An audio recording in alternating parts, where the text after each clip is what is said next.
What's up, Facebook and YouTube? Welcome back, y'all. Today we're going to be talking about lunar eclipses and full moons. We're going to be basically talking about the phenomena of seeing the sun and moon out at the same time. I know many of you see that a lot and you say, how is that possible? Well, I'm going to show you why that's possible and exactly what's going on. The reason we ask these questions is because the theories we've been given from NASA makes no sense on the globe model. But after this video, this phenomena will be explained in detail in a way that you will understand it. So understand, first of all, that the moon is its own light source, okay? One of the biggest lies we've been taught since we were children is that the sunlight is what gives the moon its light. Well, I proved that wrong in previous videos, and also many other people have proved that wrong, okay? Because the moon doesn't get its light from the sun. Just real quick to tell you why it don't is because moonlight is silver and cold and sunlight is warm and reddish orange. So there's a difference between these light sources. If the moonlight was being reflected from the sun, it wouldn't be cold. All right, it's actually cold, okay? And another thing you need to realize is that there have been plenty of times where the moon and sun have been seen facing directly across from each other and the moon was not full. So think about that. That proves that the moon is its own projection. It's its own light source. Now, these celestial beings were called luminaries by the ancients, and they behave more like translucent discs rather than solid spheres. Now, after the day, you're going to see why I say that. And keep in mind that there are plenty footage out there that people have where we see stars through the moon. Hi, Blue Fox here. On September 27th, 2015, I took pictures of the eclipse of the moon. I set up my 5-inch telescope using a 17mm eyepiece and took these snapshots. You will notice in the pictures stars show through the dark portions of the moon. And as I go through them, I'll blow them up a little larger so you can see these stars. I'll point to one. There's a blue star here, a white star. There's another star right here that shows up quite good. And that's that picture. Move on to the next one. You can actually see the stars here.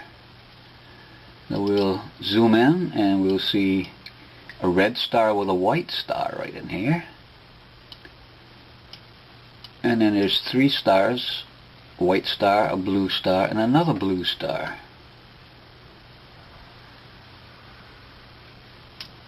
And there's a white star pretty much over here.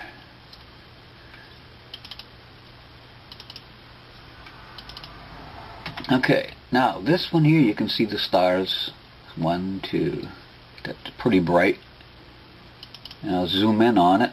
Now there's a red star, white star, showing through the moon, white star, and then blue star again. Okay, and also keep in mind what I said, that we also have footage of the sun and moon directly in front of each other now, where the moon should be lit up by all of that sunlight, but yet it's not, okay? So that cancels out NASA's theories. Now, that's important to keep in mind as we get on with this lunar eclipses and understanding how we can see them both out during the day and actually how we've been deceived as well. So we're going to compare this stuff to the ancient cosmology and also to what NASA said. So let's look into this lunar eclipse thing and also this full moon thing right quick. And to understand it, let's just start with our current understanding according to what NASA says. So I'm just going to read to you how they explain this situation. So understanding the full moon. What makes a full moon look full? At full moon, the moon and sun are on a line with Earth in between. keep that in mind. I want y'all to really keep that in mind, because it say at full moon, the moon and sun are on a line. In other words, the sun, moon, and earth are lined up, but the earth is in between. This is what they say is why we see full moons, okay? Now let's keep reading. It says, though earth is the fulcrum of a seesaw, and the moon and sun are sitting on either end of the seesaw. So as the sun sets in the west, the full moon rises. When the sun is below our feet at midnight, the full moon is high as in the sky. When the sun rises again at dawn, the full moon is setting. A bunch of baloney, if you ask me. Because first of all, they just said at full moon, the moon and sun are on a line with the earth in between. Now keep that in mind. I'm going to show y'all why this is a bunch of baloney. Now the reason that's a bunch of baloney, because if you think about that, what they said is that that's the reason we have a full moon. It's because sun, moon, and earth lined up with the earth in between. Now that's what they say is why we have a full moon. But guess what? That's the same thing they say for why we have a lunar eclipse also. How can it be both? That means every time we see a full moon, we should see a lunar eclipse according to them. And I'm going to show y'all what's going on and why this is such a confusion. But they know y'all ain't going to look into it as deep as I'm showing you here. So keep this stuff in mind now, that they said that the full moon is because earth, sun, moon is aligned with the earth in between. But they also say this is why we have lunar eclipses. But we don't see a lunar eclipse every time there's a full moon. So once again, we're being deceived. Now I'm going to show you some pictures of how they say this thing work out. And this will get y'all to see what I'm talking about here. So if you look at this one, it says when the moon is full, the earth, moon, and sun are lined up with the earth between the moon and sun. Basically what I just told y'all. Now I say from earth, we see only the lighted side of the moon and observe the moon rising near sunset. Now people, I want y'all to lock this diagram in your head, okay? Because it say at the bottom here in blue, it say a lunar eclipse occurs when the earth blocks sunlight and casts a shadow on the moon. Now people, let me explain something to you. According to all of this, every time this alignment happen, we should see a lunar eclipse. Every time the earth is in between the sun and moon, shouldn't the earth always block the sunlight? People, this rule will always apply. When will it not apply? Anytime you put an object in front of an object, it's going to block the light. We're going to look at this diagram and we see that we're being bamboozled here. And the reason they're able to do it is because we're not questioning it. We're not looking into it deeply. Now look at this diagram. Look at the sun on the right. You see its light is hitting this side of the earth. Okay, that makes sense. And then you see that the earth has a dark side behind it. All right, because the light of the sun is not hitting that side. That's understandable. But what's not understandable is when we get to the moon, how in the world does the moon have any light on it? Now, if the earth is bigger than the moon, like they say, why in the world is the moon got any light on it? The moon should be completely in darkness according to this diagram. It makes no sense, people. Now, let me show you how this would work on an experiment. It's real simple, people. Again, I'm not going to complicate this stuff. As you can see, above me is the sun. Okay, that's our sun in the sky. That's going to be our light source. That's the first part of the diagram. Remember that the sunlight was hitting the earth, okay? So here's our sun above our head. The rock in my hand represents the earth. And you see the sunlight is lighting this side up, but this side isn't getting any light. So the earth is bigger than our moon right here, okay? And it may be a little bit smaller, but this is a good example. So if the sun is hitting the earth and the earth is directly in front of the moon, like they say, that's a lunar eclipse, what they also say. But what we notice is that during a lunar eclipse, okay, the moon becomes completely blotted out like we see here. So why then is there a full moon and a sun out during the day? It doesn't make sense. If the sun is directly in front of the moon and the earth is in between it, as they show us, why is the moon lit? Shouldn't the moon be darkened out like this?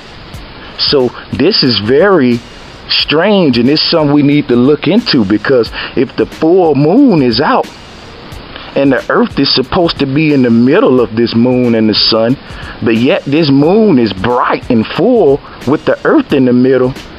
Something's going on here, because this shadow should be blotting that moon out if it's directly in the middle, as that diagram shows. But now I'm gonna show y'all what's really going on here in a minute, but let's move on.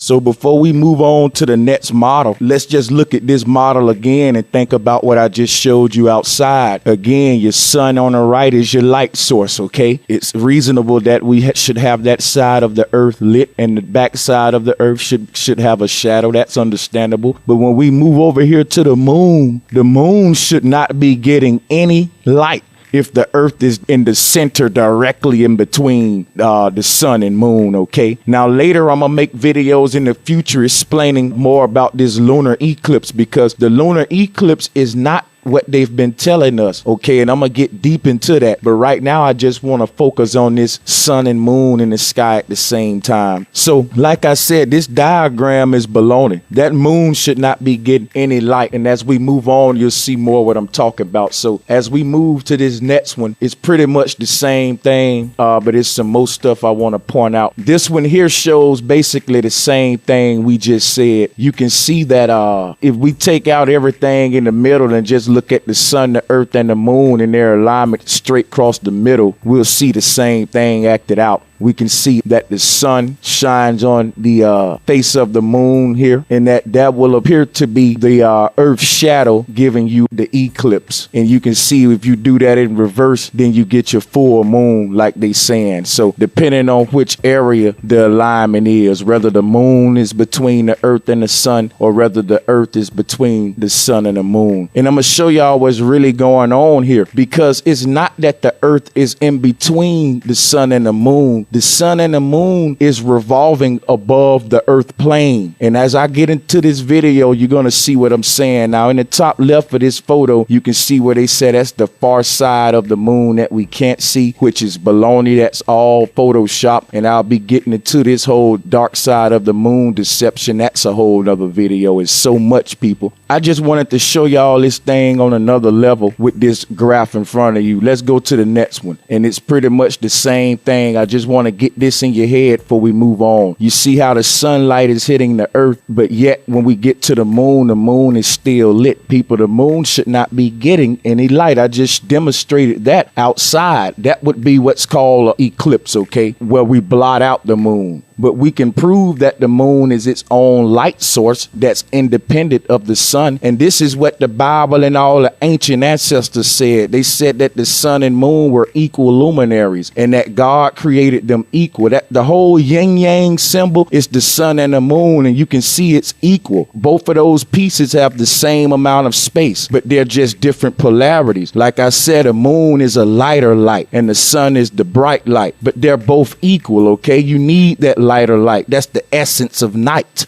So night ain't really darkness, it's just a lesser light. You always getting light on this earth plane. The sun and moon are equal luminaries that's revolving above a stationary flat earth. And as we can see right now, I'm disproving what NASA's saying, because the moon shouldn't be getting any light. And as you can see in this final clip that we're going to use, it's the same thing, okay? So you can see here, from if we go from left to right, the sunlight shines on the earth. And since the earth is so big, as you can see on this image right here, the moon is blotted out. So this would be the anatomy of a lunar eclipse, what they showing you. All right. But what I'm saying is this right here has happened plenty of times, and the moon has been full with no shadows, and there hasn't been any lunar eclipses every time this phenomena so-called happened. So they're playing with our mind. They making us see our reality in a confusing way that we kind of understand it, but we still scratching our head and we just accept the theories. So now all I've been showing you so far is the mumbo jumbo what NASA give us that makes no sense. Now we're going to move into how this thing really works and prove to you how you are on a flat earth based on all of these experiences we see in our reality. Now this is a panoramic view of your flat earth plane from 18 miles high, okay? Now what we want to point out before we get into this is that the curvature you see is from the lens, okay? The people who submitted this, I have the link in the description box. You can go to the original. They stated in the video that the curvature is only from the lens, and I explained to y'all how that worked in previous videos. That's how NASA been deceiving us with these bogus lenses. So as we look at this, just ignore the bogus curvature. It's just shot with that fisheye camera or whatever they call it with the GoPro technology. Now, I want you to pay attention to this panoramic view. What happens is these people launch balloons up, and when they get up to a certain height, they start spinning around in a rotation so we can get a full view. Now, as this thing spin around, what you're gonna see is it's near the area of the sun. One thing you need to realize, a couple of things we want to point out with this footage is that if you look at the sun on this thing, there's no way possible that sun can be 93 million miles away. Look at it, people. That cannot be 93 million miles away. It just can't, people. Look at the angles from the light.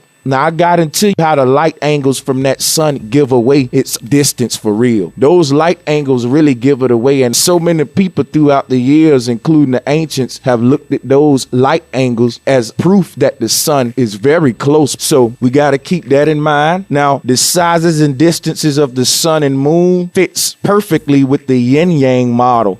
Now, like I said, the yin-yang model is the sun and moon circuits depicted by the ancient Chinese or the ancient Asians. This was their model of the sun and moon circuit, and they spin around in this spiral that we call the yin-yang, and this balance. Okay, there's balance, 12 hours night, 12 hours day, and the sizes of them are relatively the same. Me personally, I believe that the sun and the moon are equal sizes and that there is balance. Now, this circular pattern that we're talking about, some believe also that it's not just a flat pattern. Some believe that the sun and moon, while they're circling, they actually go up and down and change their heights at certain times too. That can be true too. I wouldn't doubt it. Okay, so like I said, the sun and moon behave more like light orbs, like beings, celestial beings. Okay, they know what they're doing. They're conscious of themselves. NASA gives us a sun and moon that isn't conscious, that's stuck by the remnants of an explosion. So understand that the cosmology NASA gives us, all of the movement in it is based on what happened from a previous explosion. So everything is moving from the previous chaos. But the cosmos, the ancients gives us, everything is moving based on the hand of the Most High.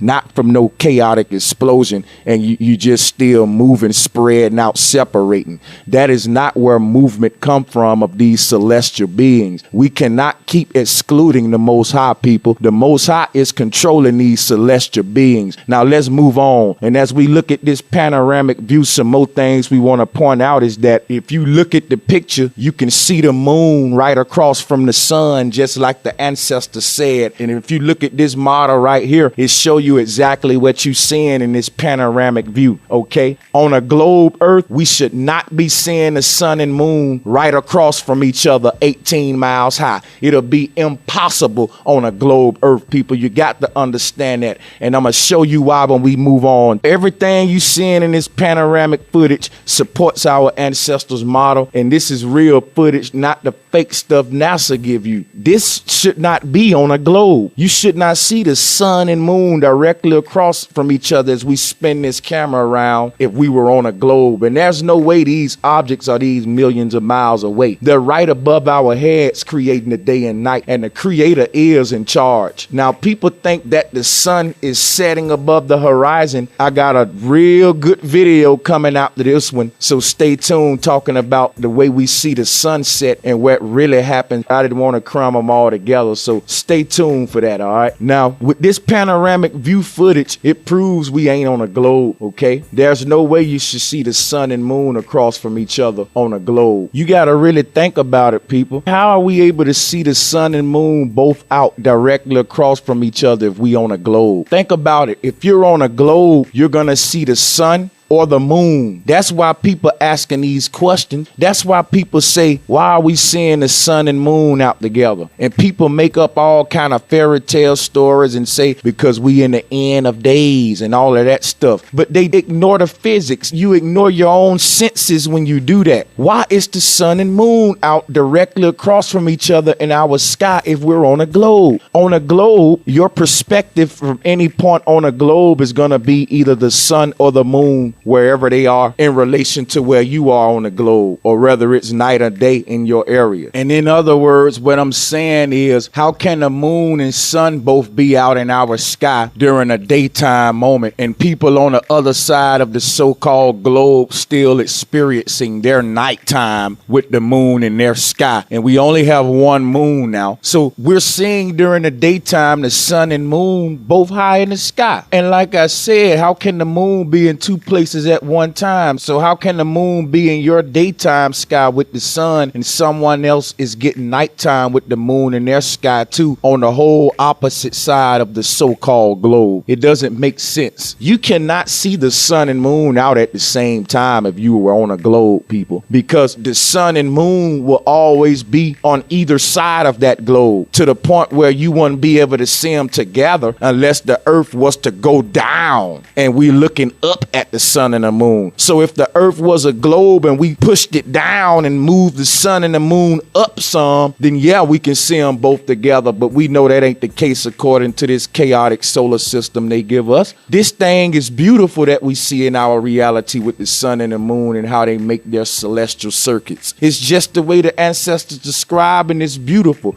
We ignore our senses and accept all of that chaos NASA give us, and it don't even make no sense. Think about what I said. It don't make no sense. The word is sense. The reason it don't make no sense to you people is because you're ignoring your senses.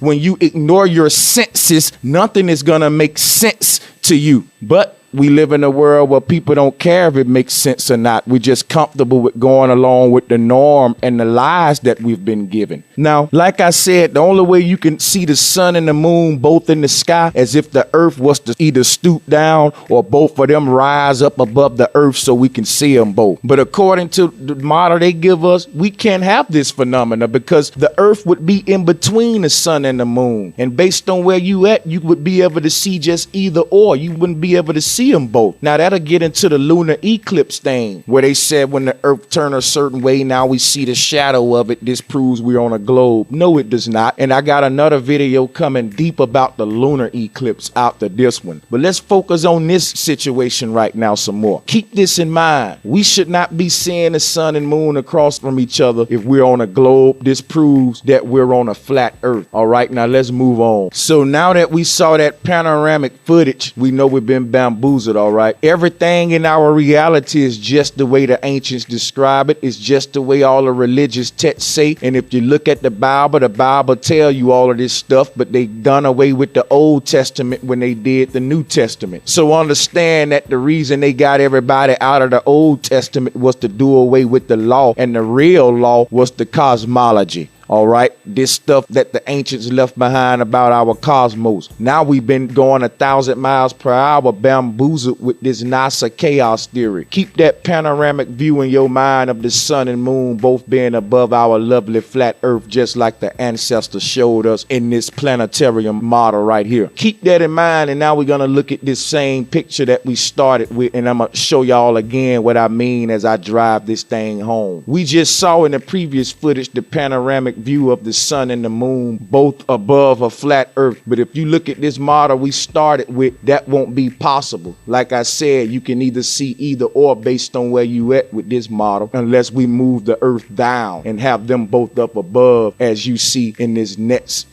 demonstration. So this demonstration you see here show you what I'm talking about. You will have to move the earth down in order for you to see the sun and moon both in the sky like that. But that just wouldn't be scientifically feasible with this model that they give us, people. It wouldn't be.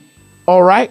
Not to mention, these are just diagrams. You got to think Mercury, Venus, and all of that would be in between the earth right now. So when you look at this diagram, you got to think about all that too. Mercury and Venus and all of that is not even in here. So imagine how difficult it'll be now if you throw those in there. This is just a quick demonstration picture right here. So you see it don't make sense, people. Don't deny your senses, because if you do that, nothing gonna make sense to you because you deny your senses. So again, in this demonstration information here, it just shows what it would be for that to be possible with the sun and moon as we see it. But we know that ain't the case, and that the earth is not a sphere, and that our ancestors' model does stand a test of time. So yeah, we ain't gonna no longer be NASA's fools, because where NASA have lied and where NASA have always tried, the truth of the Most High will never be denied. Now let's move on. So as I wrap this thing up, think about the points I made, think about everything I suggested, look at this chaotic solar system model in front of you, and tell me, how can we have this perfect experience on this planet that we see? Now look at this pan view once again, and look at how serene and peaceful that is above our flat earth. Okay, look at it. Look at how the sun and moon are in this dance, this yin-yang dance, what our ancient Asian ancestors said, and it's perfect balance.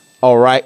Our ancient ancestors knew what they was talking about, people. So we can't have this serene, perfect balance that we experience in our reality. If you look at this chaotic model that they teaching us in school, that they've been giving us for centuries, there's no way we can experience the reality we're experiencing with this model. Each video, I'm tearing this thing up and I'm showing y'all how NASA is deceiving us. So yeah, your kids in school and they got to go and learn and lie and play the game, but at least they'll know the truth at home, all right? Because long as they don't know the truth, the creator is being hidden from them. So I'm gonna let y'all go. I really appreciate y'all for tuning in, and I do want to let y'all know that I really appreciate each and every last one of y'all. I really do appreciate y'all, okay? And that's the reason I do it, because this will keep me going, knowing that people really want to know the truth, because it can suck knowing all of this deception and knowing all of this stuff and you the only person know it.